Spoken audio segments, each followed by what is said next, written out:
Cricket ಜಗತ್ತಿನ interesting ಸುದ್ದಿಗಳನ್ನು quick ಆಗಿ ಹೇಳ್ತೇನೆ ಕ್ರಿಕೆಟ್ ರೌಂಡ್ ಅಪ್ ನಲ್ಲಿ.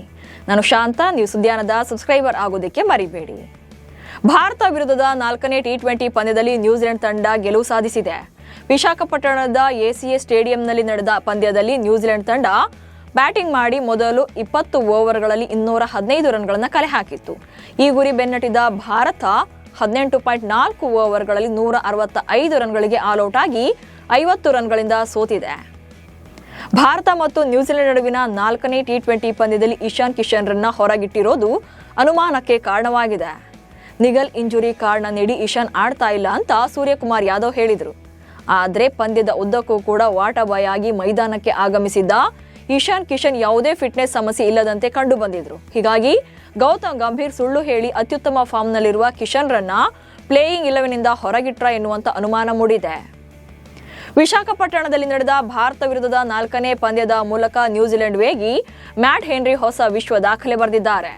ಟಿ20 ಕ್ರಿಕೆಟ್ನ ಇತಿಹಾಸದಲ್ಲೇ ಒಂದೇ ಸರಣಿಯಲ್ಲಿ ಇಬ್ಬರು ಬ್ಯಾಟರ್ಗಳನ್ನ ಪಂದ್ಯದ ಮೊದಲ ಎಸೆತದಲ್ಲೇ ಔಟ್ ಮಾಡಿದ ಬೌಲರ್ ಎಂಬ ವಿಶ್ವ ದಾಖಲೆ ಮ್ಯಾಟ್ ಹೆನ್ರಿ ಪಾಲಾಗಿದೆ.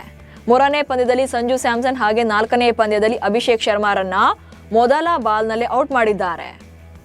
ಟಿ20 ವಿಶ್ವಕಪ್ ಫೆಬ್ರವರಿ 7ರಿಂದ ಆರಂಭವಾಗಲಿದ್ದು ಭಾರತ ತಂಡದಲ್ಲಿರುವಂತಹ ಸಮಸ್ಯೆಯನ್ನ ಬಗೆಹರಿಸಿಕೊಳ್ಬೇಕು ಅಂತ ರೋಹಿತ್ ಶರ್ಮಾ ಹೇಳಿದ್ದಾರೆ. ನಾಯಕ ಸೂರ್ಯಕುಮಾರ್ ಯಾದವ್ ಹಾಗೆ ಗಂಭೀರ್ ಅವರಿಗೆ ಇರುವ ದೊಡ್ಡ ಸವಾಲು ಅಂದ್ರೆ ಕುಲ್ದೀಪ್ ಯಾದವ್ ಮತ್ತು ವರುಣ್ ಚಕ್ರವರ್ತಿ ಇಬ್ಬರನ್ನು ಕೂಡ ಒಟ್ಟಿಗೆ ಹೇಗೆ ಆಡಿಸೋದು ಅನ್ನೋದು.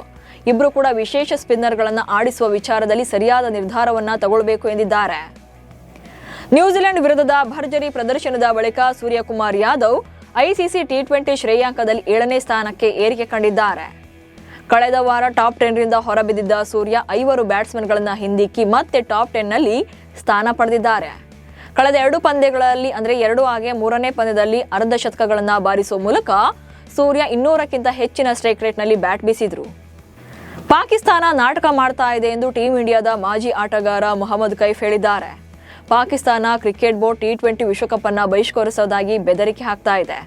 ಆದರೆ ಅವರು ಹಾಗೆ ಮಾಡೋದಿಲ್ಲ. ಯಾಕಂದ್ರೆ ಇದೆಲ್ಲ ಪಾಕಿಸ್ತಾನದ ನಾಟಕ. ಈ ರೀತಿ ಹೇಳಿಕೆ ನೀಡೋ ಮೂಲಕ ಅವರು ಪ್ರಚಾರವನ್ನ ಗಿಟ್ಟಿಸ್ಕೊಳ್ತಿದ್ದಾರೆ ಅಷ್ಟೇ. ಕಾದು ನೋಡಿ, ಪಾಕಿಸ್ತಾನ ಟಿ20 ವಿಶ್ವಕಪ್ ಆಡುತ್ತೆ ಎಂದಿದ್ದಾರೆ. ಟೀಂ ಇಂಡಿಯಾದ ಮಾಜಿ ಆಟಗಾರ ಶ್ರೀಕಾಂತ್ ಪಾಕ್ ಕ್ರಿಕೆಟ್ ಮಂಡಳಿಯನ್ನ ಸಖತ್ತಾಗಿ ರೋಸ್ಟ್ ಮಾಡಿದ್ದಾರೆ. ಭಾರತ ತಂಡ ಕೊಲಂಬೋದಲ್ಲಿ 6 ಬಾರಿಸಿದ್ರೆ ಅದು ಚೆನ್ನೈನಲ್ಲಿ ಬಂದು ಬೀಳುತ್ತೆ. ಇದನ್ನ ನೋಡಿದ ಪಾಕಿಸ್ತಾನ ತಂಡ ತುಂಬಾ ಹೆದರ್ತಾ ಇದೆ. ನೀವು ಭಾರತ ಬ್ಯಾಟಿಂಗ್ ನೋಡಿ ಹೆದರ್ತಾ ಇದ್ರೆ ಟಿ20 ವಿಶ್ವಕಪ್ ಅನ್ನ ಆಡೋಕೆ ಬರಬೇಡಿ. ಯಾರು ಕೂಡ ನಿಮ್ಮನ್ನ ಒತ್ತಾಯಿಸೋದಿಲ್ಲ. ನೀವು ಬಂದ್ರೆ ನೀವು ಖಂಡಿತವಾಗೂ ಕೂಡ ಟೀಂ ಇಂಡಿಯಾ ವಿರುದ್ಧ ಕೆಟ್ಟದಾಗಿ ಸೋಲ್ತೀರಿ ಎಂದಿದ್ದಾರೆ. WPL 2026ರ ಪ್ಲೇ ಆಫ್ ತಲುಪುವ ಯುಪಿ ವಾರಿಯರ್ಸ್ ತಂಡದ ಆಸೆಗೆ ದೊಡ್ಡ ಹೊಡೆತ ಬಿದ್ದಿದೆ. ಸ್ಫೋಟಕ ಬ್ಯಾಟರ್ ಫೋಬೆ ಲಿಚ್ಫೀಲ್ಡ್ ಗಾಯದಿಂದಾಗಿ ಟೂರ್ನಿಯಿಂದ ಹೊರಬಿದ್ದಿದ್ದಾರೆ. ಫೋಬೆ ಅವರ ಬದಲಿಯಾಗಿ England wicket keeper batter Amy Jones ಅವರನ್ನ ತಂಡಕ್ಕೆ ಸೇರಿಸಿಕೊಳ್ಳಲಾಗಿದೆ.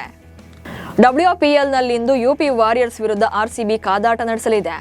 ಈ ಪಂದ್ಯವನ್ನ ಗೆದ್ದರೆ ರಾಯಲ್ ಚಾಲೆಂಜರ್ಸ್ ಬೆಂಗಳೂರು ತಂಡ 12 ಅಂಕಗಳೊಂದಿಗೆ ಫೈನಲ್ಗೆ ಅರ್ಹತೆ ಪಡೆಯಲಿದೆ. RCB ತಂಡದಲ್ಲಿರುವಂತಹ ಸ್ಟಾರ್ ಆಟಗಾರ್ತಿಯರು ಕೊನೆಯ ಲೀಗ್ ಪಂದ್ಯದಲ್ಲಿ ಅಬ್ಬರಿಸುವ ಅನಿವಾರ್ಯತೆ ಕೂಡ ಇದೆ. ಆರಂಭಿಕ ಆಟಗಾರ್ತಿ ಗ್ರೇಸ್ ಹ್ಯಾರಿಸ್ ಸ್ಮೃತಿ ಮಂದಾನ ಜೋಡಿ ಸ್ಥಿರ ಬ್ಯಾಟಿಂಗ್ ಪ್ರದರ್ಶನ ನೀಡಿ ತಂಡಕ್ಕೆ ನೆರವಾಗಬೇಕಿದೆ.